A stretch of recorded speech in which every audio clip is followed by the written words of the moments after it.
The Wilmington Hammerheads FC is a professional soccer club competing in the United Soccer League. As a professional organization, high standards of practice are expected both on and off the field. That being said, conflict is bound to arise in any organization, professional or not. Due to the fact that conflict is unavoidable, it is of the utmost importance that all managers and staff know how to prevent, react, and transform in the face of conflict. Sport organizations are very unique. They attract a myriad of individuals with different cultural backgrounds, levels of education, and spanning all ages.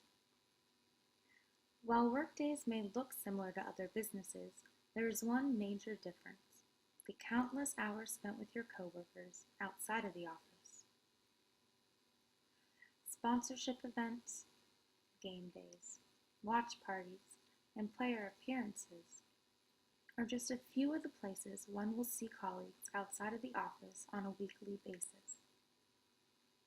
With this being the case, not only are problems more likely to occur, it is even more imperative to resolve them quickly. This conflict resolution manual is intended to help aid in both preventing and de-escalating conflict.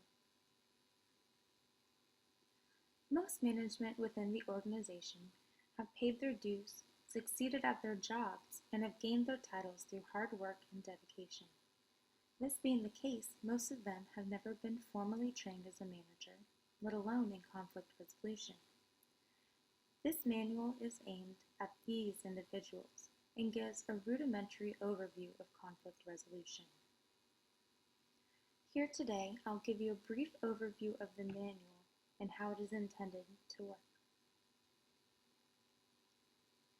We're going to start off today with what is conflict. Conflict is the interaction of interdependent people who perceive incompatibility and the possible interference from others as a result of that incompatibility. In other words, conflict is a real or perceived disagreement that has the possibility of ending in argument. A life without conflict would be, well, pretty boring. We would most likely be stuck in the past and not have any new ideas. In fact, there are several positives to conflict within an organization. It encourages new thinking, raises questions, builds relationships, and opens minds.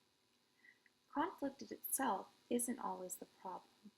Often, it's how people respond in the face of conflict. Usually, it is when an issue remains unresolved that they can have a negative impact on the workplace. These unresolved issues can lead to a lot of negativity and downright ugly behavior, such as high anxiety, unhealthy competition, high employee turnover, low morale, increased worker complaints, absenteeism, low productivity, and even sabotage. Within the rest of the section of the manual, we go on to learn about what causes conflict, destructive patterns that aid in conflict escalation, and the 5 different conflict styles. We also take a look at the difference between defensive and supportive communication. Of course, we make sure to provide examples of each. At the end of each section, the reader is presented with various role plays and questions intended to review the information as well as practice putting it to use.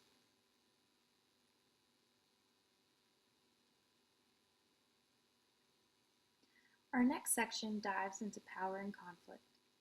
Here we discover distributive versus integrative power orientation. We also look at power currencies and the concept of power over versus power with. Our next very important section, we look at the 3 different types of organizational dissent and express the positive outcomes of articulated dissent.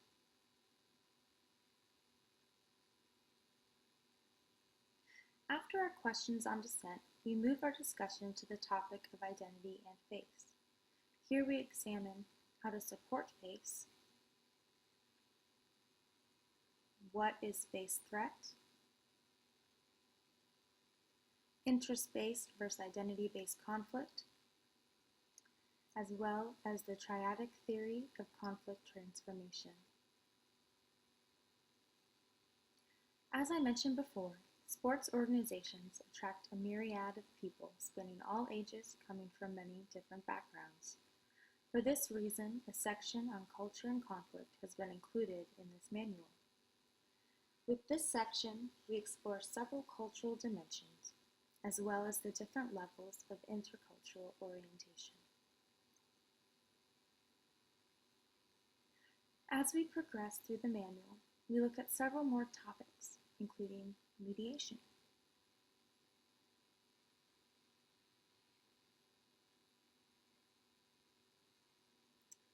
We explore emotions in conflict,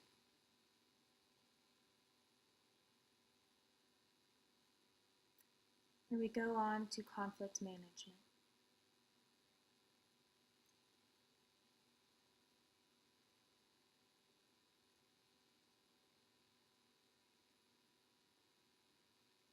Our last informational section discusses implementing a dispute system design.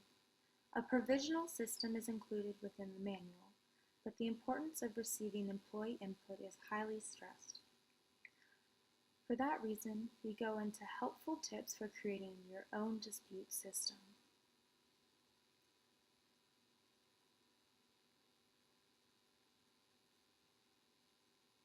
At the very end, we have included a full-length case study and questions in order to create a cumulative review for the reader. We ultimately hope that this conflict resolution manual will help to educate the management within the Wilmington Hammerheads FC organization and will help them to prevent, react, and transform in the face of conflict. Thank you.